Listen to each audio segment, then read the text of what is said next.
Welcome to Buckets, brought to you by DraftKings Sportsbook. The crown is yours. My name is Matt Moore. I'm the senior NBA writer for the Action Network, joined by Bryan Fonseca at Bryan Fonseca MY. You can catch him on New York Post's YouTube page. You can catch him on his own YouTube page at Bryan Fonseca, where he does coverage of every combat sports, WNBA, international basketball out the wazoo, all sorts of stuff. You can catch him out over there. Also joining us is Sean Little at Chicago Flow on Twitter and in the Action Network app. We're going to do best bets for Friday, November 14th in the association. But we will also talk tonight about the NBA Cup, because around these parts, we respect the cup. We do around here. A reminder, make sure to download the Action Network app if you haven't, because you get all sorts of cool stuff in it. Sign up for Pro, and you get stuff like Grant Niefer's projections, and Sean Kerner's doing NBA, so you're going to want to tail actually everything that Sean gets, and you got to tail it like when he gives it out, because the time that you wait, you get it later, and then it'll have already moved, and those things are always price sensitive. Sean's like the most price sensitive bettor on the planet. So make sure that you sign up for Action Pro so you can get that. Check out our YouTube page at youtube.com/the Action Network. If you're listening on the podcast form, hey, take a second. Give us a review. Let us know what you think of the show. I do appreciate all the feedback that we get. We have devoted listeners, and I appreciate each and every one of you. You guys are the best. We are live Monday through Thursday at 11 Eastern. So make sure to check that out. Future Jays records late at night, and then will get posted that night on our YouTube page as well until football's over, and then we take over that slot as well, going live. All right, NBA Cups tomorrow. And I have many questions, and we have many things. And we're going to give out some futures for our DraftKings Sportsbook special of the night. But I'll start here with Group A, because this is really fascinating. Bryan Fonseca kind of noted it. At DraftKings Sportsbook, the Toronto Raptors are 2-0. They're plus 23 in point differential. They are minus 800 to win their group, being up 2-0. Most of the other teams will only play once. And to reach the final, they're the second shortest odds at plus 380. So that does lead me to a number of questions about whether or not there's an opportunity to go the other way here, because 2-0 is significant. Like, that's not nothing here, but especially to be able to get in this other direction, I think it's a really important kind of thing to look at here as far as the Raptors go, because look, they are very inconsistent. I don't know what to expect from them night to night. They've got the Wizards next Friday, and then they've got the Pacers. So that's why they're so short, Bryan, is like their remaining games are Pacers and the Wiz. And I love my Wiz, but that smells like two very dominant wins here. It feels like a little bit of an overreaction, just because if I'm watching Eurobasket, or if I'm watching Afrobasket, or any of the FIBA tournaments, like one does, like I do during the summer, where, why not? But like there wouldn't be that much of an overreaction, I guess, in terms of, hey, Nigeria won these two games. They're definitely moving on to the next round. So we're going to make them the co-favorites, even though they weren't prior to this. Like, they weren't anywhere near that sort of area. Like, there wouldn't be that dramatic of a jump. Like, they would still stick to their priors more on that, where I feel like with the NBA Cup, there's less of that. And part of it is also because, and I get this, out of 30 teams, 8 get to the quarterfinals. Like, only 2 advance per group, per 5-man group. So it's just tougher to advance on the surface. But I was just surprised at the number.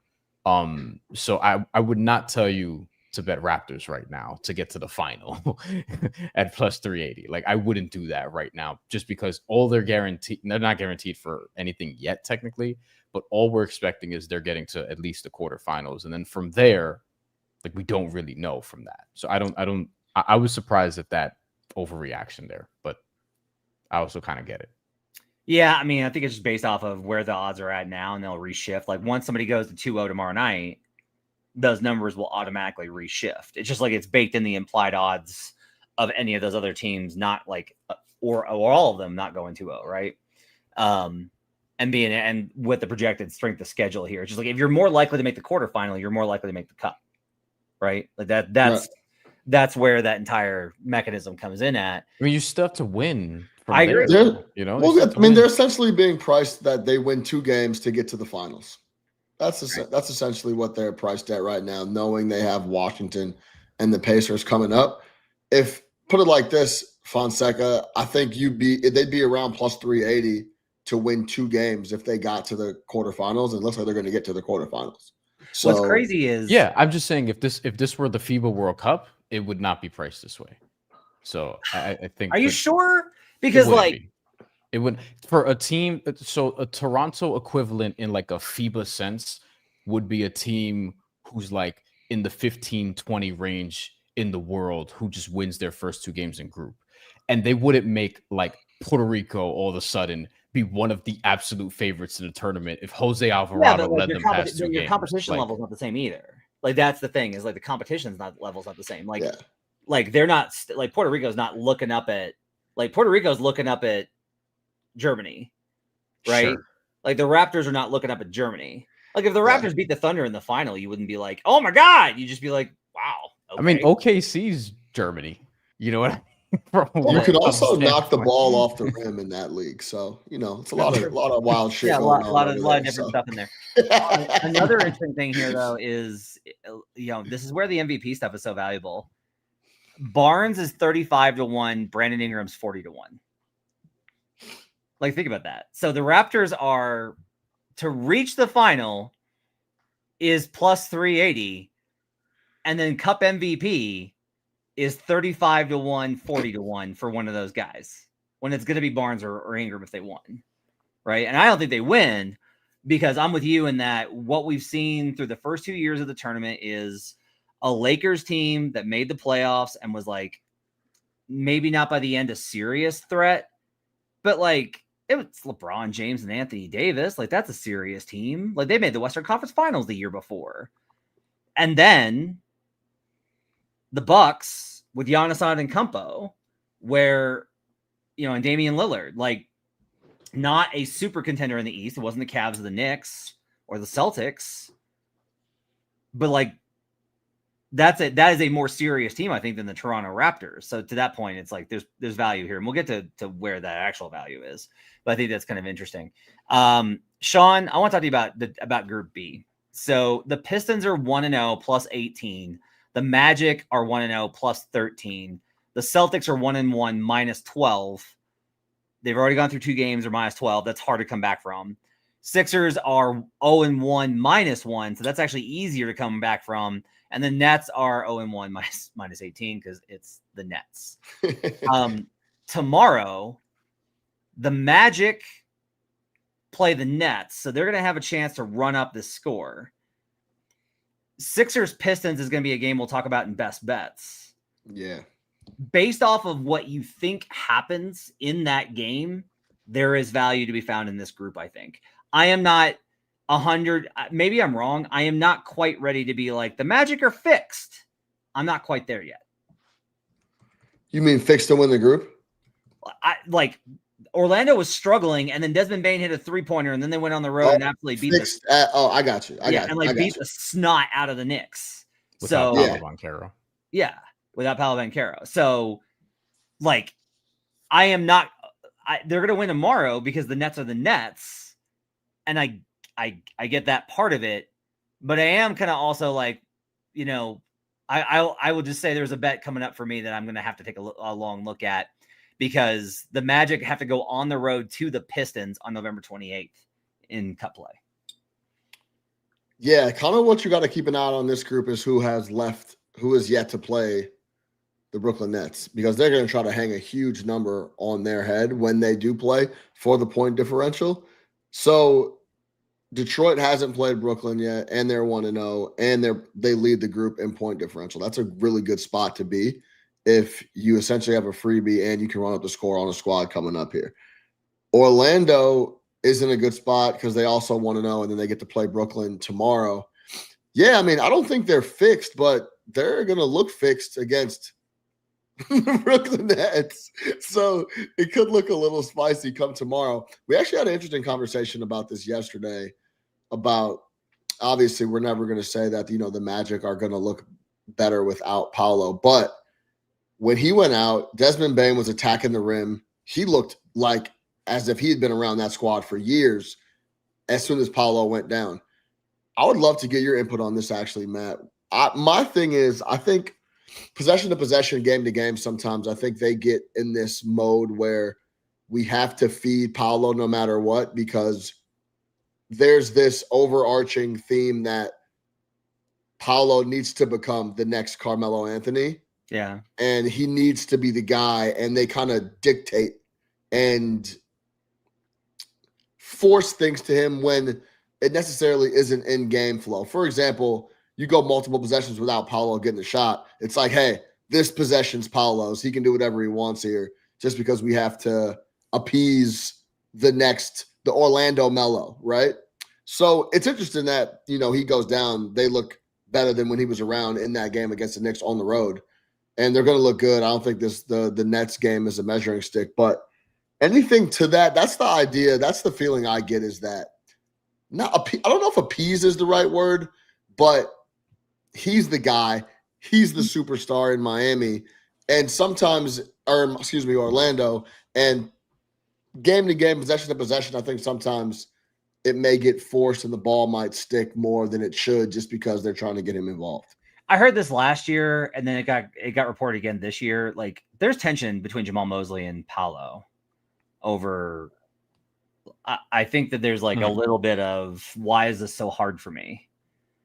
And look, Bryan's doing the faces on YouTube, and like, I'll just say, I don't think that Paolo approaches the game the wrong way, because like, he's a willing passer. Like, he's actually a great passer. Like, he's a guy that can actually act as a hub. Yeah, and he's not taking like 25 shots a game. Right. Like, it's not that. I think that the key is just, he is further behind the curve than Franz is. Like, Dez has been in the league for 5 years. Franz has been in the league for 4 years. Paolo's a little bit behind. Like, he just is. Like, he's just behind in terms of his efficiency. And that stuff's going to come around. But a lot of this also is kind of like, look, man, if you're going to be the ISO scorer, that's going to be your game. You have to make the shots. Because otherwise, we have this other offense that's a lot more efficient and actually uses everybody. And the thing is, like, when he operates out of that hub, he's actually really good. And I don't think that he's he's not like constantly calling for ISOs. It's just like he tries to be aggressive and be a scorer, and like the buckets don't go down. Like, he's just not efficient enough right now. But being without him, I think, is interesting. Fonseca? So I was at the game yesterday. Yeah. They did go on quite a run when he was out. And we were talking in Slack of Brandon Kravitz, who obviously covers the Magic on a day-to-day basis, and I cover the Knicks regularly now.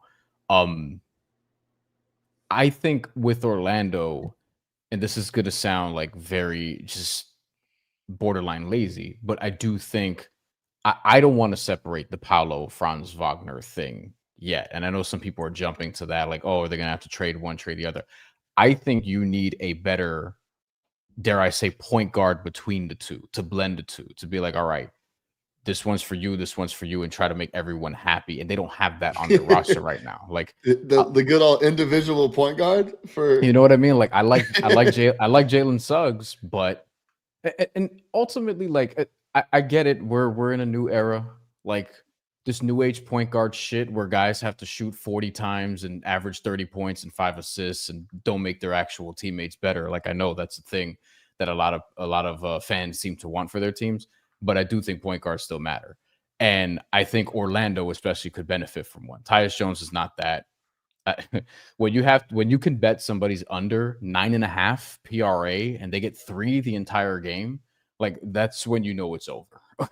And when you look at Desmond Bane, obviously he's just a prototypical shooting guard, and Jalen Suggs is not really like a true floor general, but he's very, very useful.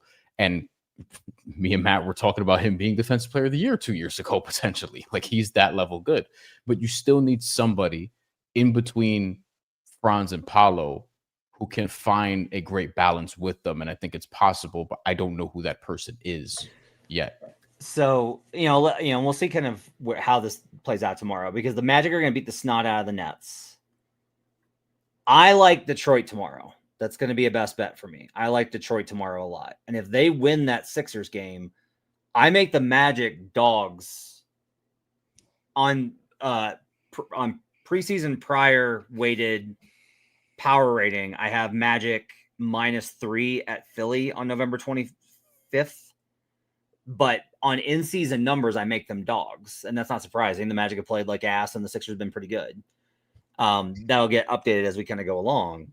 But I do kind of look at this and I go like, okay, Orlando has a higher share of this in that group. They're plus 125. Pistons are plus 260.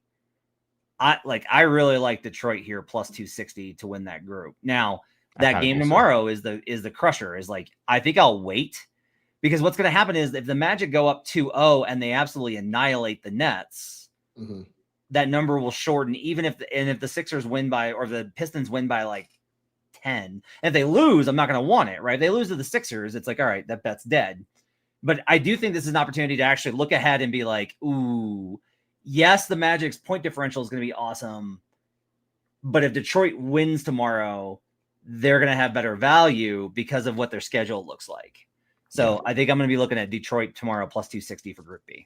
Yeah, if Detroit gets the W, and I guess the Brooklyn can keep it within a dozen, it gets a little interesting, because then the point differential isn't too out of whack, and then Detroit gets Orlando at home November 28th for essentially the group.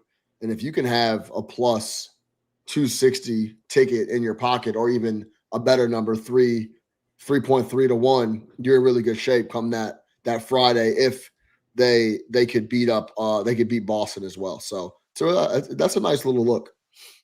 Flexible look. Group C, the Heat are 1-0 plus 18. Bucks are 1-0 plus 16. Heat at Knicks tomorrow. We'll talk a lot about that game coming up in best bets. There's a better way, I think, to approach this group in general. I think Bucks are the favorite because the Knicks are the Heat are on the road at the Knicks, even without Jalen Brunson. Bucks are plus 130, Heat plus 280. That's a little heavy too. But I also like Bryan. I think here's the thing: is I want to make sure they win the Knicks game before I get in. Like, I'm willing to wait for a longer. Oh, I agree. Yeah. I'm going to wait for a shorter number. I got to see Miami actually win this Knicks game before I go in. The other thing is Miami's already played the Charlotte game. That was their first game in the Cup. Milwaukee plays them tomorrow. The Knicks still have to play them. Chicago as well. So, like, that's the other thing. I don't mean to say the Charlotte game as if they're going to lose all of them. In fact, they're getting LaMelo Ball back, it seems, tomorrow, because he's probable. Because LaMelo Ball is a real one and cares about the NBA Cup, it appears. And we'll see what happens with Brandon Miller. That could be soon. Maybe it could be much, much later. There's supposed to be an update maybe in a week, within the week or so. But that's supposed to come at some point this month. We're going to have a clearer indication on whether or not he'll be back anytime soon. So, but for now, it appears that Charlotte is like the spot that you would want to bet against. And Milwaukee's getting that tomorrow. Miami's already had that, so presumably it'll be tough games here on out. And Bam and Hero are still out for the time being. That being said, Bam, closer to coming back than Hero, could be back by the next time the Heat play a cup game. So we'll see how that works. Isn't there value on New York here? They're favored tomorrow. The number's going in their direction. I don't want to spoil my best bet, but it's going against me. That's now 5.5. Brunson's out. They're still favored by almost 2 full possessions. They get a dub. If they get a dub at home, Brunson then takes the boot off and is ready to go. Next thing you know, they rip off 3 in a row. And yeah, so I think the problem is they're already 0-1 and they're minus 10. So let's say they win tomorrow by 18 points. They're going to be tied with Miami. And they'll be plus 8, so they'll pass them, but they'll be pretty far behind in both wild card and for the group, assuming that now if you're a Hornets sicko like Bryan and you think that the Hornets are live tomorrow, then yeah, the Knicks have value here. I don't know if they're live tomorrow. Giannis is back. Yeah, that's what I think. But we'll get there in a minute. The other thing is the Knicks still have the Bucks game. Yeah. That's the other piece of it. But they also have the Hornets game, so they can get there, and they host the Heat, so they can further bury the Heat as well. So they'll play tomorrow. Well, so Brunson is a Heat killer. Yeah. Other than that, I mean, we'll see how the rest sort of adjust there. Free Sauce has a play that we can talk about later. That's in relation to this, but the Knicks still have they have at Charlotte in the Cup, and this is 2 weeks from now, November 26th, basically, and then 2 days after in the Cup they have Milwaukee on that Friday, which is Black Friday, I believe. So is Jalen Brunson going to be back by then? Because I know he has a grade 1 ankle sprain, but if you're the Knicks and you're going to be 130% careful, about this injury potentially, like this is something that I don't know if it's like a true day-to-day thing. Like they're saying out against the Heat this first game, and then day-to-day from there, or they'll be reevaluating him day-to-day. But like, I don't know, a grade 1 ankle sprain, that could still be a couple weeks. And there's no, I wouldn't say there's a guarantee that he's back for those last 2 games in 2 weeks, depending on how they play it. Yeah, I'm not against the Knicks here, but I want to see, because like I actually think there's also a chance that Miami just wins this game outright. West Group A, stay away from it. There's no reason to get involved there. The Thunder are minus 280. You can take them to win the Cup if you want. That's totally fine. They made the finals last year and lost to the Bucks. The only way you can get on this is if you think the Wolves can beat OKC. That's the only way you can get it on this, because the Wolves are plus 40, which is insane, by the way. But the Wolves are plus 40, but they got to beat OKC, otherwise it doesn't matter. Like all the matter, like your head-to-head, your actual record matters first before point differential. So unless something wild happens with Oklahoma City, I don't think you can get there. Also, the other reason is I'm a little concerned about this Kings Wolves game. I make this under the number. So I'm like, I am not looking to get in on Minnesota. Now, the Suns are like the fun long shot where it's like, oh, but Devin, and like you can talk yourself. That's not who wins the tournament. Like, it's just not who we've seen in the last 2 years of existing. Is like, even if the Suns were to make a wild card, they would get knocked out. And then do you want the big thing is just like, in the best case scenario, do you want Phoenix? Do you really want to have money on Phoenix in Vegas facing OKC? And that's no. By the way, I gave Kings first half, Timberwolves full game a look. You get one half of rah, fuck off Doug Christie. We know what we're doing. And then Minnesota gets it together. Kings also quietly better in the first half than you think this year. But I don't know. If you're a big rah spot guy, this 11.5 with what Christie said would be a spot you should enjoy. Yeah, I'm skeptical of that. Me too. Don't worry, it's the Kings. I don't want to bet the Kings. Group B's interesting. So Pelicans are dead. Mavericks are dead. We know that. The Clippers play the Mavs tomorrow. And then, so like, this is the Clippers schedule. So they've got Mavericks, the game against the Lakers on Tuesday, November 25th. And then the close on November 28th on a Friday versus the Grizzlies. So like, the Clippers are, I wish that we had a better number on this, because it's only plus 250, but it essentially comes down to, based on the schedule, it just comes down to Clippers at Lakers. That's it. Does it though? Like, would you be that surprised if Dallas wins tomorrow? Well, I mean, here's the worst one is like, can't you imagine them winning versus the Lakers and then getting blown out by Memphis at home to lose their cup standing on tiebreaker to a Lakers team that they like? I could see that happening. I want nothing Clippers. Right, I know, but I say this all the time. If you're going to buy low, you're not going to feel good about it. Yeah. Look, there's a Lakers play again. I will come back to that we hit in the summer that I'm going to come back to later. But like, I'm just not positive, Sean. I'm just not positive that the Clippers beat Dallas tomorrow. I just don't. What would it take to get you to bet into the Clippers to win the cup right now, Sean? I don't know. Not much. I'm very, very down on the Clip. So yeah, it would take. I wouldn't bet it. There'd be no reason for me to. I would take a little less value to see how they looked against Dallas who flat out can't score. So, yeah, I would take a little less value to see how they looked against the Mavs and then figure out if I wanted to move forward with it after that. So I was ready in the last group to go in on Denver at plus 250 to win this group. They're 1-1 with a plus 23. They lost a nail biter to Portland, who's 1-0 plus 2. Spurs are plus 11. The problem is that Denver has to go to Houston on next Friday for a road cup game. And that's a game that Houston will absolutely get up for because that can determine tiebreaker for playoffs. Yeah. And I just don't know if I like, as much as I think the Nuggets are a wagon and I don't know how you stop this offense and they're amazing. I think they're going to win a ton of games.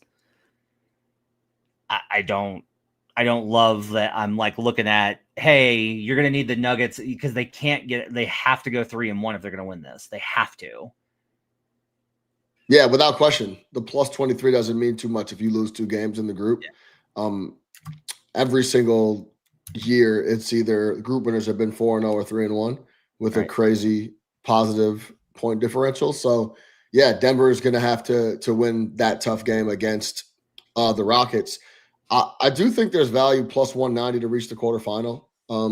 So I do like Denver to get out, and you just want to back good teams. Like I was kind of backed into a corner last night. We were trying to figure out some best bets, and it was not fun watching Aaron Nesmith go down and then worrying about the Pacers trying to cash a team total. But you're always going to be live if you back a team at almost 2-1 like the Denver Nuggets, and they're going to have to get a tough win to flip that close loss they had in week 1. So, yeah, I mean, at 2-1 to Denver, you're looking at one game that they're going to have a tough road in. So, well, I mean, look, the last one's not easy either. They're home versus Spurs. Yeah. So it's tough. But I will tell you this, the Nuggets before the cup were breaking the huddle with 1-2-3 Vegas. They actually want this thing, which I'm surprised. And why did you say so, Matt? What did you say before we hopped on? Why would they want such a thing? Because I think tab is open. Yeah. You can just say the tab is open. Yeah. Yeah, I think that I think most teams I think most teams are interested in one, getting their young guys the extra money, because that means a lot to a guy like Spencer Jones or Tamar Bates, the guys in the 2As. But also like, hey, let's go hang out in Vegas on Joker's tab for a weekend. That sounds pretty good. What if this is just like, because San Antonio in this group already has like an 11-point win over Houston in their back pocket. Yep. If they beat Golden State tomorrow, who, I mean, this is a good bounce back spot if you believe in bounce back spots. But I will, we don't have it on the board, so I will tell you it's not. Teams that are at home in the duplex were favored and lost and are favored again are 49% ATS and only like 57% straight up. Like it's much more of a coin flip in this spot than I thought it was. It's the only reason I'm not betting Spurs again. I'm not betting Spurs. I'm not betting them for this game, but I do think having that Houston, for the purposes of the cup, just on a macro level, I think having the Houston game done with and having that as an 11-point win is helpful. Beyond that, and Golden State tomorrow, you're going to have Portland and Denver both on the road to end it. So I think the way this is being priced, it's as if, they'll get their lick back tomorrow. And I mean, we'll see. Because Golden State, they're making some changes, and we'll see if it benefits them ultimately. But I mean, that Portland on the road and Denver on the road is sneaky. This is not a group I want to touch. This is not a group I want to touch right now. That is a tough group right there. Okay, we will give you some best bets for the cup from a future standpoint coming up on our DraftKings special tonight. But first, the Buckets podcast is sponsored by DraftKings Sportsbook. And in partnership with DraftKings, Buckets listeners get a great offer. Right now, new customers can bet $5 and get $300 back in bonus bets if your bet wins, and 3 months of NBA League Pass. If sports betting is not yet available in your state, don't worry. You can still join in on all the fun with DraftKings daily fantasy sports and have the shot to win cash prizes. To get started, use promo code BucketsNBA when signing up with DraftKings. That's code BUCKETS, NBA, when signing up with DraftKings for 3 months of NBA League Pass and $300 back in bonus bets if your bet wins. The crown is yours. All right, and because the crown is yours, we are going to give out some future bets here. I will go ahead and give you a start here because we're going back to the MVP board. That's right, can't get enough, can't stop, won't stop. Giannis is still 18-1, y'all. 18-1, coming back against the Hornets. Pretty good position to get out of the group. 18-1. We got it at an insane number like 40-1. This is a really good spot again at 18-1. I will also mention once again Luka Doncic, who we got 40-1 in preseason, is now 14-1. If the Lakers take care of business tomorrow versus the Pelicans, which they should, they'll be in a really good spot here. Lakers are well positioned to win this group, and if they make it out, even if they don't win, I will say the wild card is going to be tough because of that. The fact that the Wolves are plus 40, that's going to make it tough to get the wild card spot. But I like the spot. If you don't buy the Clippers and you don't buy the Grizzlies, Lakers are going to win the group. Lakers are going to make the quarters, and then you got Luka Doncic. And yeah, the Thunder smashed them last night.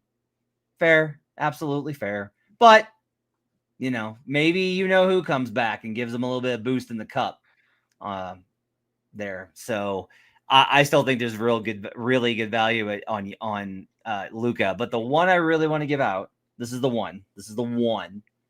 It's Cade Cunningham, 20-1. Detroit basketball. Yeah, I like that. Great. Mm-hmm. So I think you can wait. Again, we talked about this with the Orlando. When to wait for it, because tomorrow, make sure that Pistons beat Sixers.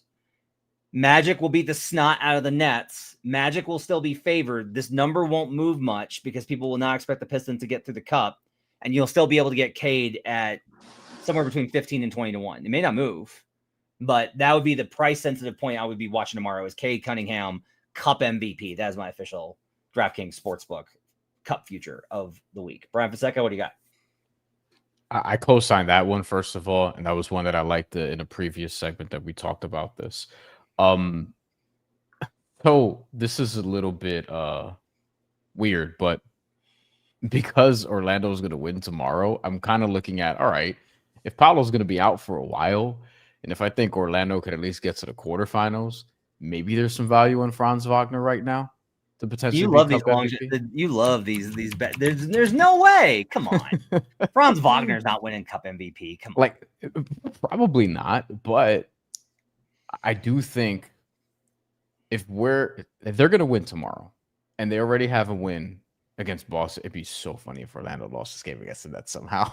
But they'll be 2-0, and if you're 2-0 in the Cup, from that point on, you have to. We'll see what happens with Philly and with Detroit because those are the last two games, and they're both on the road. You get one of those, you should be okay. If you're telling me they could at least get to the quarterfinals, and I'm not going to say there's Ewing theory potential with Paolo Banchero because that's a little strong, but just what if? So Franz Wagner is where I'm kind of heading right now with the future. I know there's probably ones on the board that sound more realistic, but I do think Orlando could still go far in this tournament the way that it's broken for them, and they have a win in their back pocket over Boston, and they should have tomorrow's win in their back pocket right now. So it's a way of backing the Magic by just taking Franz Wagner to be the guy because we don't know when Paolo's coming back from the groin injury. And Franz Wagner, look, I've seen it in Eurobasket. In these tournament formats, who knows? You are FIBA pilled. That is what you are. You are FIBA pilled. World Cup qualifiers start in 2 weeks. Stop it. For 2027. Stop it. Sean Little. Sean Little, what's your cup future of the night? Yeah, I mentioned it earlier. Denver Nuggets up plus 190 to win the group. Okay. We talked about a little bit about the Houston situation. Houston's also 0-1. They have to win out, so they'll be under pressure game to game. If they drop one before they even get to that matchup versus the Nuggets, then it gets a little interesting that even though that game, as you mentioned, Matt, would count for home court advantage in the West, maybe it doesn't mean as much as it does to them as to Denver. If Denver can get past that, they're really in the mix. And dude, give me Jokic in that offense. And that Nuggets Denver game is going to be offense on offense anyway. I'll always back Denver if I can in that spot. So I think they're very live to win the group. I think they're very live to win the whole thing. So if I can I won't get greedy. If I can get almost 2-1 for them to win the group, I'll take it now. I want to look at this real quick. So, okay. Sixers are 0-1 -1. If they win tomorrow, Maxey is 80-1, Brian. Shit.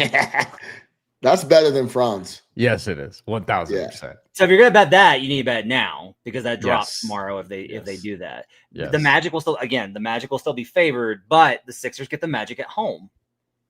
You could legitimately bet both. Yeah. I mean, hey, I've already got like 7 of these. I've already got like 7 Cup MVPs Right. at like 30-1 or longer. I had Paolo before the season. I have Cade right now. I could legitimately, like, you could legitimately do Maxey and Franz right now because it's. Did I just say Vite now? Because Wagner. Fight now. Gives me the Magic. Fight now. I think. I think that might be what I end up doing because ultimately you have a ticket on whoever's the winner there. And for Philly, like it's not going to be anybody else. It's not going to be Embiid. It's not going to be Edgecombe, at least not yet. It's not going to be anybody else from Orlando, we don't think, unless Desmond Bane like all of a sudden just wakes up. And to be fair, he's had a couple of he's looked decent lately. He's had a couple games lately, Desmond Bane. He's not all the way Desmond Baning yet, but he's been better. But still, it's Franz or Moxie.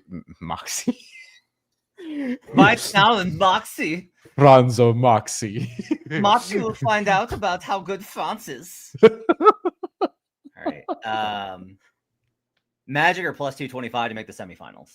That's another interesting one. But if you're gonna do, I mean, honestly, I do kind of think like maybe I want to go like the Magic make a run instead of like the Magic win the whole thing, right? Yeah. Because like you're gonna get if you bet on Franz MVP, you're gonna get the like Thunder Magic and be like, okay, guess I'm gonna have to pay this minus 700 on Shea MVP to hedge out of this.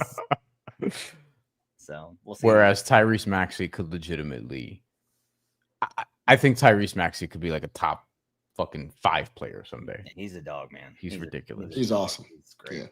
Yeah. Okay, so that's gonna do it for our DraftKings Sportsbook futures of the night for the Cup. Brought to you by DraftKings Sportsbook. The crown is yours.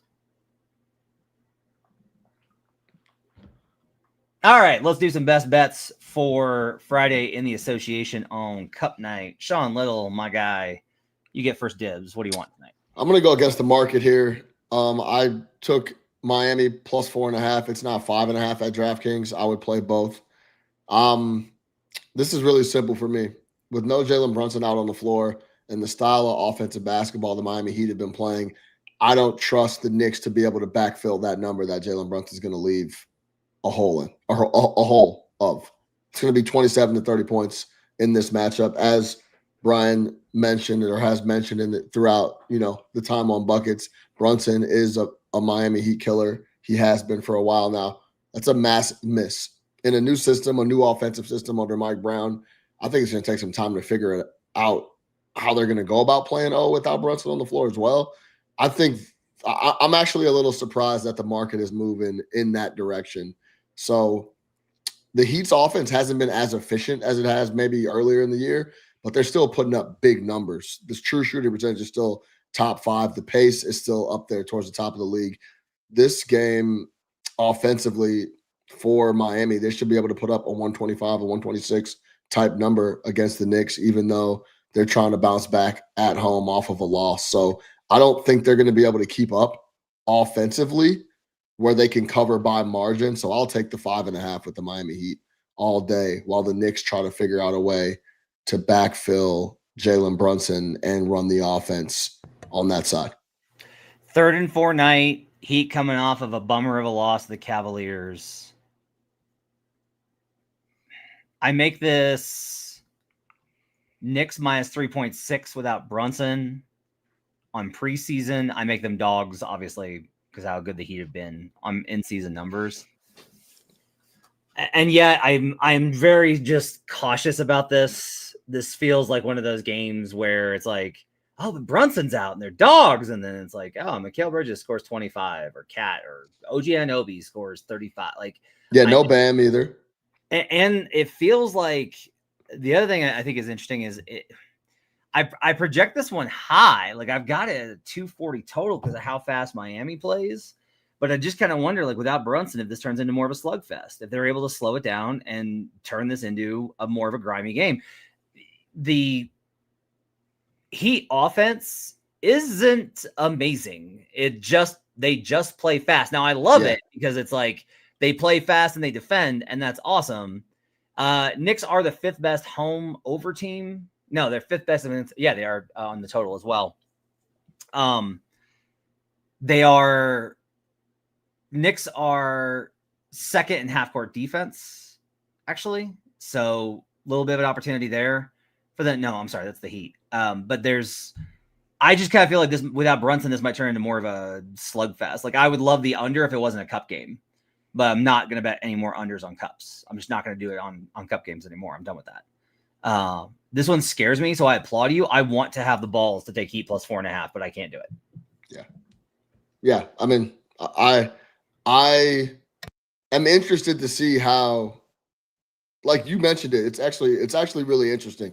If you go look through the numbers on Miami, they just play extremely fast, put up a ton of points, but their offensive rating is like middle of the pack in the NBA, but they're 1 or 2 in the NBA in points scored per game.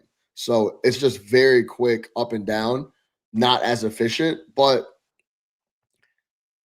I feel like the Knicks can fall into that in this game, and they're in no way, shape, or form going to be as efficient without Brunson on the floor. Cat hasn't looked right all year offensively. Still hasn't had that massive game where he's blowing people away. Bridges has been distributing the rock a ton.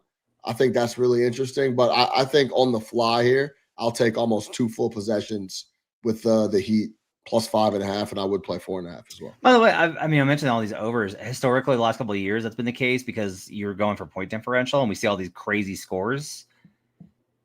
The over is 9 and 10 this year in cup games. It's under 500 actually. So, and the rest of the league has been all overs outside of cup. Yeah, so that's interesting. That is interesting. Home favorites in the cup this year are 7-3. Something to keep in mind. So yeah, will be interesting to see how this one shakes out. Brian, what do you think about this matchup? Like, what are your thoughts on this one? Terrifies the shit out of me. Yeah, it's scary, right? I think with this, points wouldn't surprise me just because, and we haven't seen the Knicks without Jalen Brunson starting a game yet this year, but Miami gives up the most threes per 100 possessions. They are kind of getting lucky that teams are only shooting 32% from three against them. They are doing a good job of defending the 3-point line, but at the same time, like I don't think teams will shoot only 32% from 3 against the Heat all year.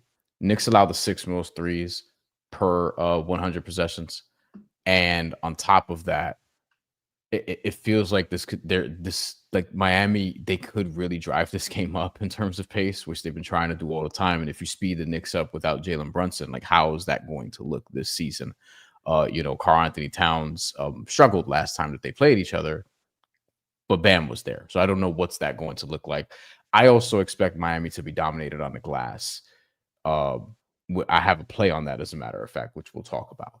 But yeah, I just think that this game scares the shit out of me. I do think, however, whoever loses probably wins Monday. I think they split. Makes sense. Bryan Fonseca, your 3-star bet of the night. Mitchell Robinson, they can't put this number high enough for me. Over 7.5 rebounds, which is plus money. And to get 10 plus at plus 288 at DraftKings right now. Mitchell Robinson has had 27 offensive rebounds this season in the 5 games that he's played, just offensive. And in totality, he's gotten over 7.5 rebounds in all but 1 game so far that he's played. So that's 4 or 5. Last game against Orlando, he had 8 rebounds in 17 minutes. He was in foul trouble, and it didn't matter. Like, and this is going to be a matchup where, again, I've referenced this recently, but Miami's going to play one center who is the inconsistent yet extremely talented Khalil Ware. Vlad Golden is on a 2-way contract. He probably won't see the floor. I think ultimately this is a great rebound spot for both Mitchell Robinson and Karl-Anthony Towns. Karl-Anthony Towns' number is very high. It's like 11.5, 12.5. So Mitchell Robinson, 7.5 and 10 plus. We're going to go there. It's just a terrific rebound spot for them. This is a team in Miami who, without Bam, Cooper Moorhead tweeted this out. Defensive rebound percentage, they're third in the NBA with Bam on the court, 30th when he's not there. You saw this in the Charlotte game where Charlotte out-rebounded them by like 20 and still lost, but out-rebounded them a ton. So did Portland the game after. Like, Miami's not going to win the rebounding battle tomorrow, and Mitchell Robinson will be a big part of the reason why. Can't argue with it. I don't have any reason to think that this is crazy considering how dominant Mitch has been on the boards. And if I kind of think this is going to be more of a defensive game than most cup games, and with Brunson, if they're going to defend better, that means more opportunities for him to rebound as well, right? Like, fewer made baskets is going to really, like, that leads directly to it. How's Miami at rebounding? Oh, okay.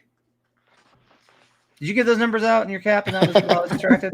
Read them out. What did you go ahead? He talked about without Bam on the floor, yeah. Yeah. But I don't know if those are the numbers you have. Overall, Miami is 28th in opponent offensive rebound percentage and 29th in their own offensive rebound percentage. So they are 28th in defensive rebound percentage. Mitchell Robinson is averaging basically one offensive rebound every 3 minutes. Yeah, it'll be interesting how the Knicks approach the game in that sense, right? Like, if Miami is out there just running up and down, how does Mike Brown counter it? So Mitch Rob hasn't played, I don't think, more than 17 minutes this season. Like, the numbers have been very, very consistent. Just once. And the rotations have been very, very consistent. Now, without Brunson, that's obviously going to change. Does Mitch get more minutes? Does Kyler Cole get more minutes? How does he deal with that rotation and what happens? And does Mike Brown feel like, I have to keep up with this pace of Miami? Does that mean we have to go a little smaller? Does that hurt Mitch? That's the only way I have any concern here. But if Mitch gets 20 minutes, he's going to have 10 rebounds. Like, that's just what he does against the better rebounding teams in the NBA. Like, forget about the worst team in the NBA without their best rebounder. So if he gets the minutes, he will have over 7.5 rebounds. I just wonder how Mike Brown deals with the rotation, with the style of play that Miami's been playing on offense. Okay, I love that. I'm in on this. This is great. This is a great bet, Brian. And Joe Dallaire would approve because he's obsessed with making this next podcast. So my 3-star bet of the night: Hornets Bucks over 238. I made this 245. This is the matchup of the number 4 half-court offense versus the number 30 half-court defense in the Charlotte Hornets. They are the worst half-court defense in the league. The Bucks at home this season have the second highest over rate in the league. So Giannis is like, Giannis is probable. He's going to play.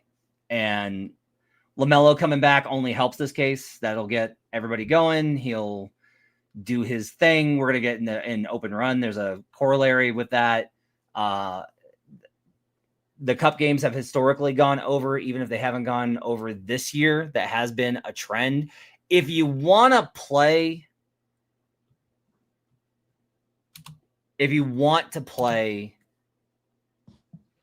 Bucks team total over, I don't mind it.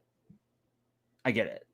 But I do tend to think, like, I like the over here a lot. I model it over. Looks good to me. So that's my over here is a 3-star play on Hornets Bucks over 238. Sorry, Brian. The Hornets suck at defense. I have a 2-star correlated with this play. Well, by all means, let's hit your correlated plays then. let's talk about your 2-star play of the night and your 1-star. Give me your 2 and 1 stars. 2-star, one of my favorite players in the NBA. Oh, legitimately. so good. I love this guy. Musa Diabate, over 15.5 points plus rebounds. Ryan Kalkbrenner, we mentioned, it was mentioned in the chat also. He is out for personal reasons, it appears. Hope all is well for Ryan Kalkbrenner. But he's going to be out in this game. We're expecting Musa Diabate to get the start, if not, just have more minutes. And last year, when he did get the start, like you did see him go over points and rebounds 5 out of 8, or this number of points and rebounds specifically in 5 out of 8 contests. There was one game against the Pistons where he had 3 points. No, he had 1 point, but he had 16 rebounds. He's gotten better as a scorer this year, though. Like, you see the occasional Euro step, spin move. His true shooting percentage is much, much better this year. He's finishing around the rim better. His effective field goal percentage is up from 60 to 65. His true shooting percentage is up from 61 to 68. And his free throw percentage is good. And his free throw attempt rate is a lot better. The free throw percentage is good relative to where he had it before. Because right now he's at least attempting 4 free throws a game, which wasn't the case previously. But he's making 68% of those. So he's actually cashing in on those opportunities more than he had been prior. So the scoring numbers overall are better. And then for rebounds, I mean, for Musa Diabate, one thing you don't have to question is his effort. And if Ryan Kalkbrenner is not going to be there, I do worry about Giannis potentially just grabbing all of the rebounds.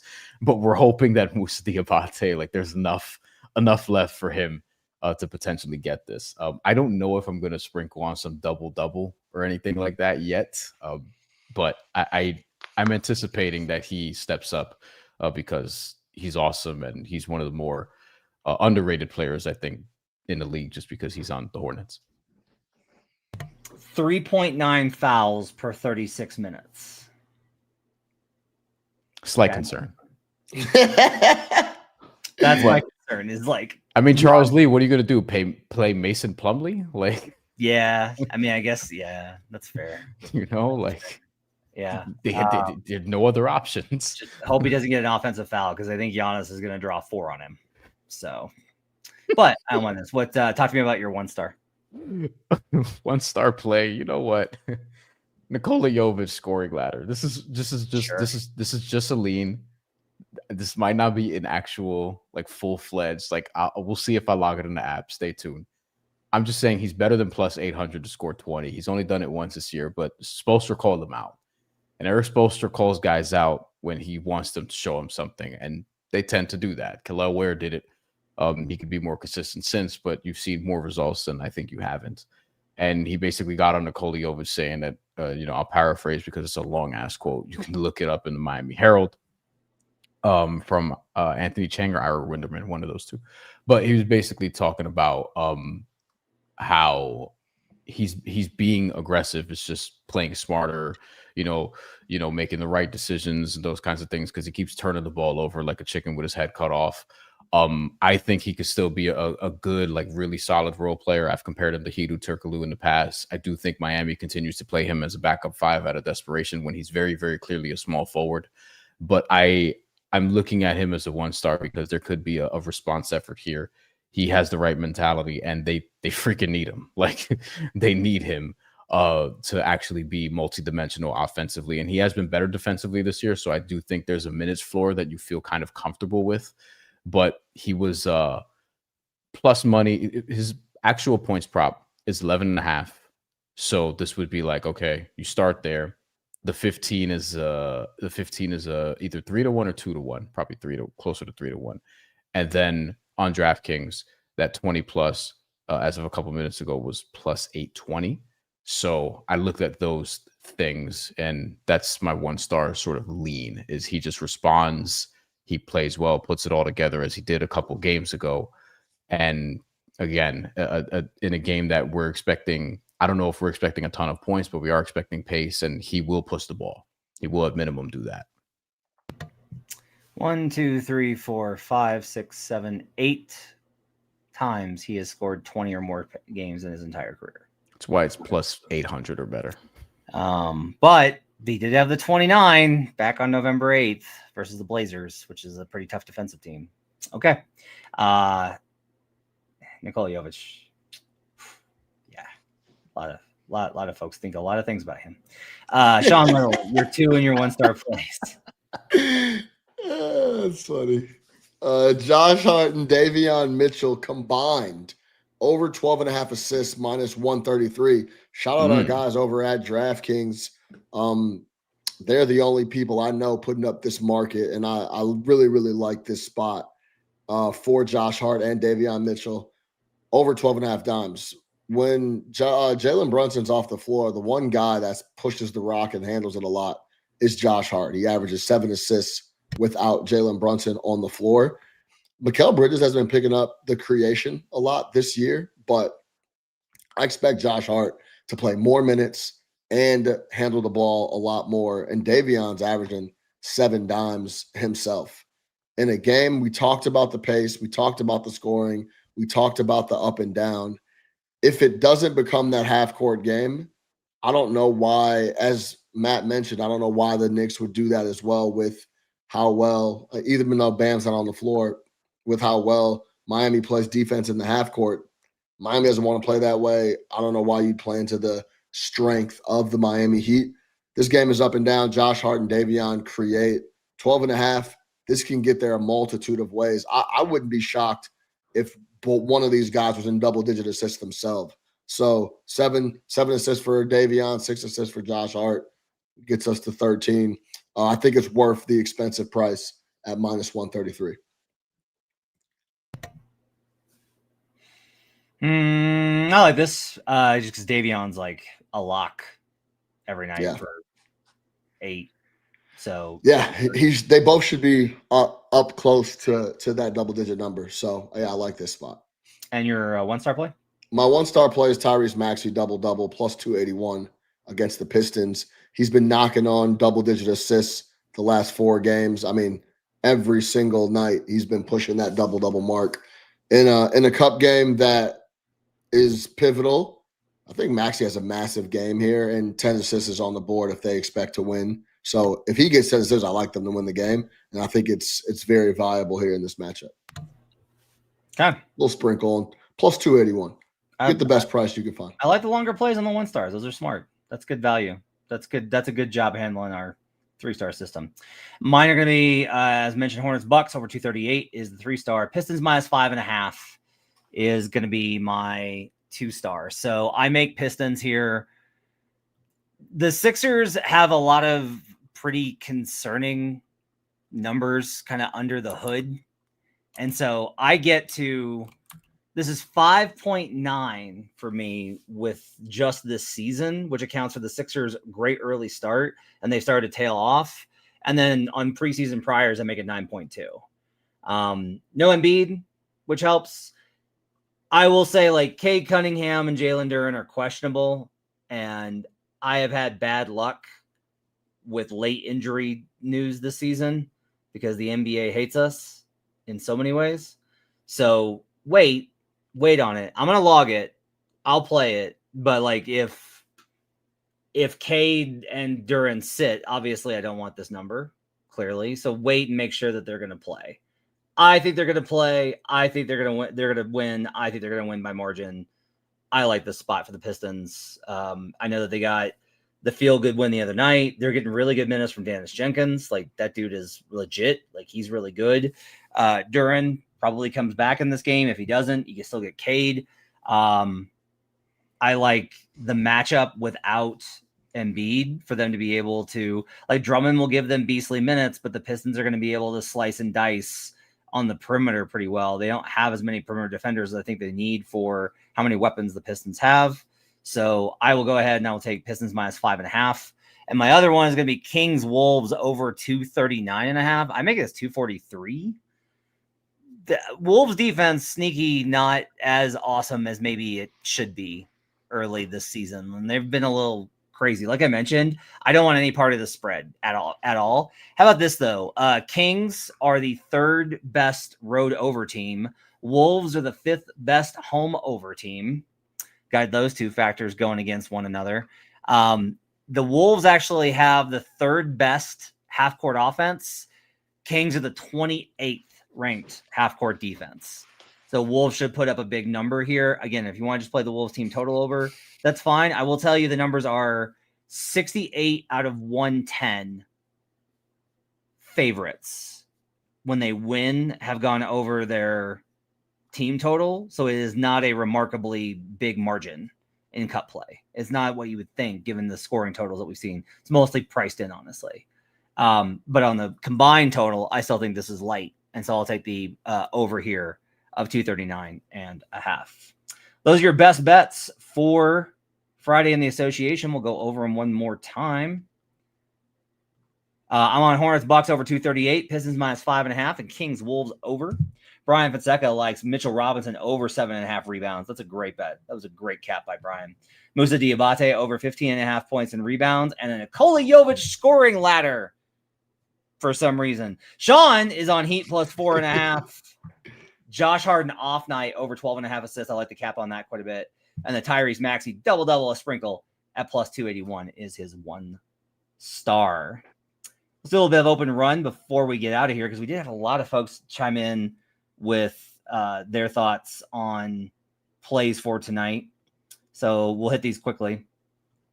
H-Town DZ says Luka first half PRA. It's probably going to be his biggest bet of the year so far. Luka versus the Pelicans in the, what is this, the first game?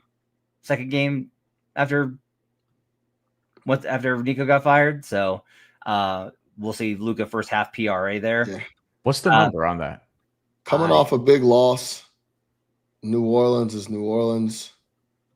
Interesting. Bill Always Wins says, I learned that Jordan Ott is COY, even though I can't find the market.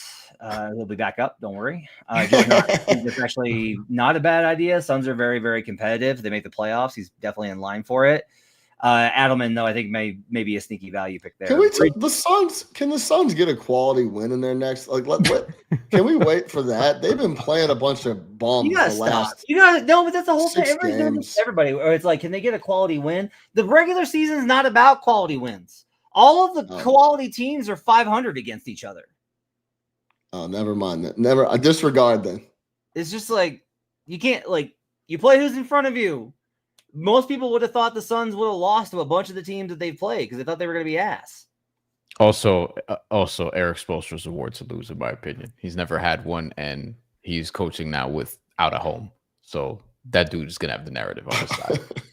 It'll be interesting. That's a very good narrative play. I hope things work out okay. But I'm like, I hope things work out okay for Spo. Like, there's nothing to work out. Like, he lost his house burned down. Bridges average 27.2 points of assist with no Brunson. So he took his points plus assists over 22.5 before that. A play which I think is really interesting. There's a world where Bridges gets there on points alone if this is a high scoring game, but yeah, I don't know what to expect from a scoring perspective. I'll be interested in that from the Knicks. I don't know either. Nets under 106.5. I guess assuming the Magic are just gonna absolutely clack them. I don't know, man. Maybe 140. I love it if Jalen Suggs is playing, and we're assuming he is. So instead of the 106.5, just play Magic minus 30 or something. That's the way to go about that. Free Sauce has a bunch of them. No Kalkbrenner tomorrow. Giannis rebounds to the moon. We talked about that with Musa Diabate. Yeah. You might as well bet both, Brian. Just bet Giannis overs and Musa 15.5 over. I looked at Giannis points plus rebounds, which is 43.5. But I mean, can you really blame anyone for taking the over? I might be on Giannis points plus rebounds or just the rebounds. We'll see. Free Sauce says not betting aside with the Spurs, but I do like Jimmy and Castle over 12.5 combined assists minus 123 at DK. I don't want to bet Jimmy Butler right now. Why? I just don't. Regular season Jimmy, I've done this. I'm a veteran at this. Just don't know what you're going to get from a night-to-night basis, and I'd like to see what he looks like consistently in this new starting lineup. I feel like his assists are pretty consistent, though. Maybe that's wrong. Probably. I mean, they should be now because they're gonna play smaller. Stop Geoengineering says thoughts on a 3-team moneyline parlay at minus 115. Magic, Bucks, Rockets.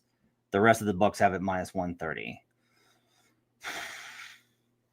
Houston is playing the Blazers.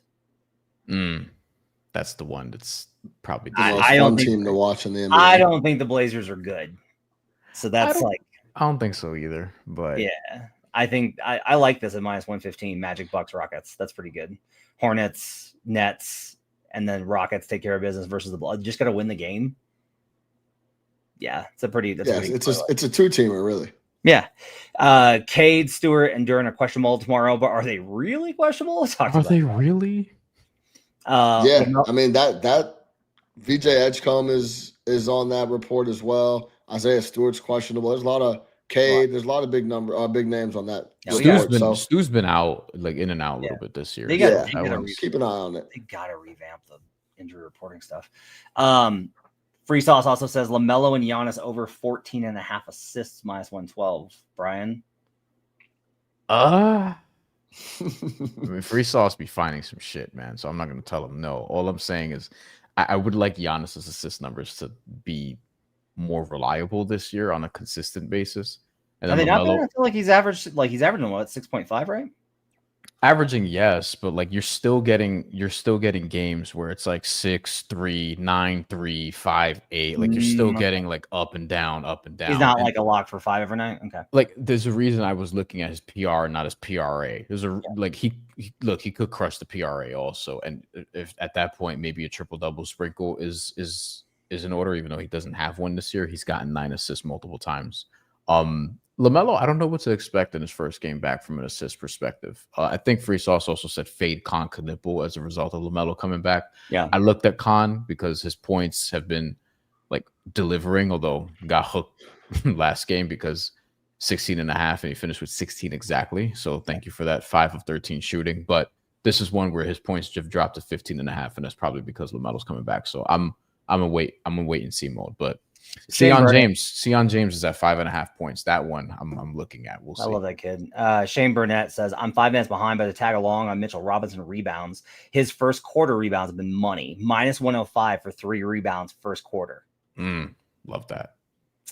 Thoughts on Drew Holiday over 23.5 points and assists. Şengün over 16.5 RA. Şengün is a no because he's dealing with Donovan Clingan and they're going to play double big.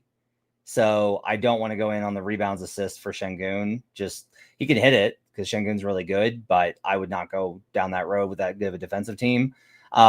Drew Holiday over 23.5 points and assists. Drew's been really solid on his PRA figures this year. He's been really consistent on the overs.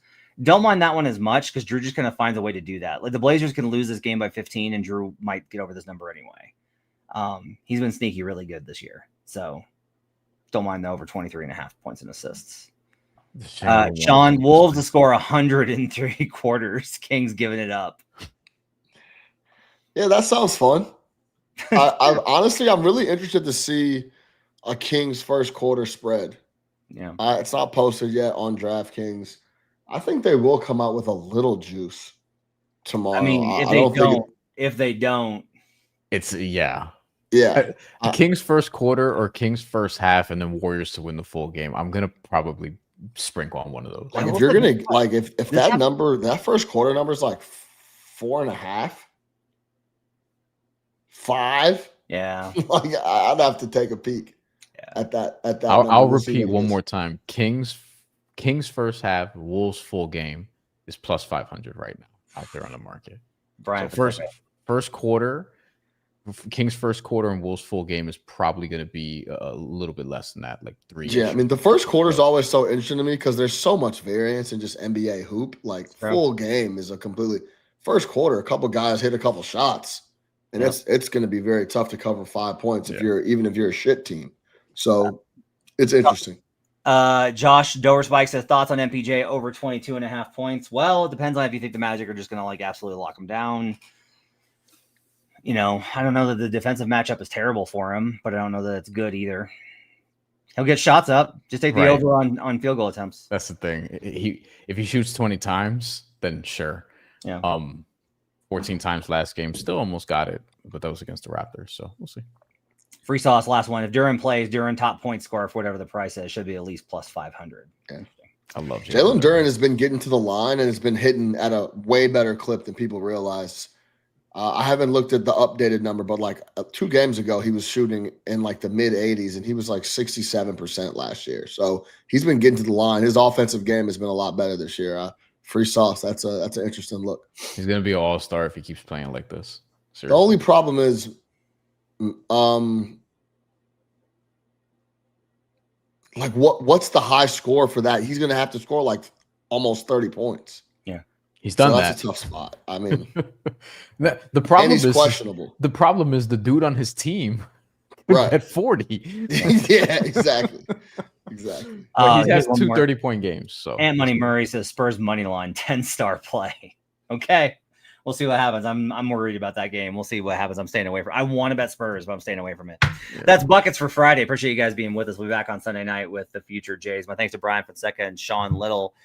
Sean's at Chicago Flow. Brian's at Bryan Fonseca MY. My thanks to David Payne, our audio producer, our video producer, Gifford Gould. We'll see you guys again on Monday for future Jays. Thanks for joining us. Have a great weekend. Enjoy the hoops. Till next time, let's get buckets.